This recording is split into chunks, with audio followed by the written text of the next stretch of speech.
ಭಾಗವಾಗಿ ಅದು ಒಂದು ಮಾಡಿದ್ರು. ಮತ್ತೆ ಮುಂದುವರೆದ ಭಾಗವಾಗಿ ಪ್ರತಿಯೊಬ್ಬ ಮಹಿಳೆಯರು ಆರೋಗ್ಯ ದೃಷ್ಟಿಯಿಂದ ಉಜ್ವಲ ಯೋಜನೆಯನ್ನು ಜಾರಿ ತಂದ್ರು. ಅದೇ ರೀತಿ ಅನೇಕ ಯೋಜನೆಗಳು. ಆಮೇಲೆ ಸೈನ್ಯದಲ್ಲಿ ಮಹಿಳೆಯರಿಗೆ ಸ್ಥಾನಮಾನ, ಅವ್ರಿಗೊಂದು ಅಲ್ಲಿ ಕೆಲಸ ಮಾಡ್ಲಿಕ್ಕೆ ಅವಕಾಶ ಮಾಡಿಕೊಟ್ರು. ಆ ಒಂದು ಉದ್ದೇಶ ಇವತ್ತು ನಾವು ಮೊನ್ನೆ ಪಾಕಿಸ್ತಾನದ ಯುದ್ಧದಲ್ಲಿ ಸಿಂಧೂರ ಒಂದು ಕಾರ್ಯಾಚರಣೆಯಲ್ಲಿ ಮುಖ್ಯ ಪಾತ್ರದಲ್ಲಿ ಮಹಿಳೆಯರಿದ್ದು ಆ ಒಂದು ಯಶಸ್ವಿ ಕಾರ್ಯ ಮಾಡಿದ್ದು ಮಹಿಳೆಯರು. ಈ ರೀತಿ ಪ್ರಧಾನಮಂತ್ರಿಗಳು ಮಹಿಳೆಯರಲ್ಲಿ ಉತ್ತೇಜನ ತುಂಬುತ್ತಾರೆ, ಅವರಿಗೆ ಶಕ್ತಿ ತುಂಬುತ್ತಾರೆ. ಅವರು ಅನೇಕ ಯೋಜನೆಗಳನ್ನು ಮಹಿಳೆಯರನ್ನು ಮುಂದಿಟ್ಟುಕೊಂಡೇ ಮಾಡ್ತಾ ಇದ್ದಾರೆ. ಅದರಲ್ಲಿ ಸುಕನ್ಯಾ ಸಮೃದ್ಧಿ ಯೋಜನೆ ಇರ್ಬೋದು, ಮತ್ತು ಉಜ್ವಲ್ ಯೋಜನೆ ಇರ್ಬೋದು, ಮತ್ತು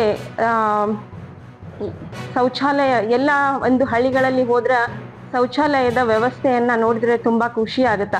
ಇಂತಹ ಹಲವಾರು ಯೋಜನೆಗಳಲ್ಲಿ ಕೂಡ ಈ ನಾರಿ ಶಕ್ತಿ ವಂದನಾ ಅಧಿನಿಯಮ 2023ರಲ್ಲಿ ಈ ಒಂದು ಮಸೂದೆಯನ್ನು ಜಾರಿಗೆ ಮಂಡಿಸಿದರು. ಪರೀಕ್ಷೆ ಆ ಮಣ್ಣಿನ ಪರೀಕ್ಷೆ ಮಾಡಿದಾಗ ಮಾತ್ರ ಗೊತ್ತಾಗುತ್ತೆ ನಾವು ಹಾಕ್ತಿರೋದು ಸರಿ ಇದೆಯಾ ಅಥವಾ ತಪ್ಪಿದೆಯಾ, ಅಥವಾ ನಾವು ಹಾಕ್ತಿರೋದು ಜಾಸ್ತಿ ಆಗ್ತಿದೆಯಾ ಕಡಿಮೆ ಆಗ್ತಿದೆಯಾ ಅಂತೇಳಿ. ಹಾಗಾಗಿ ಮಣ್ಣು ಪರೀಕ್ಷೆ ಮೊದಲು ಮಾಡಿಸಿ. ಮಣ್ಣು ಪರೀಕ್ಷೆ ಮಾಡಿಸೋದು ಗೊತ್ತಿದೆಯಾ ವಿಧಾನ ಹೇಗೆ ಅಂತ? ಮಣ್ಣು ಪರೀಕ್ಷೆ ಮಾಡಿಸೋದು ತುಂಬಾ ಸುಲಭ.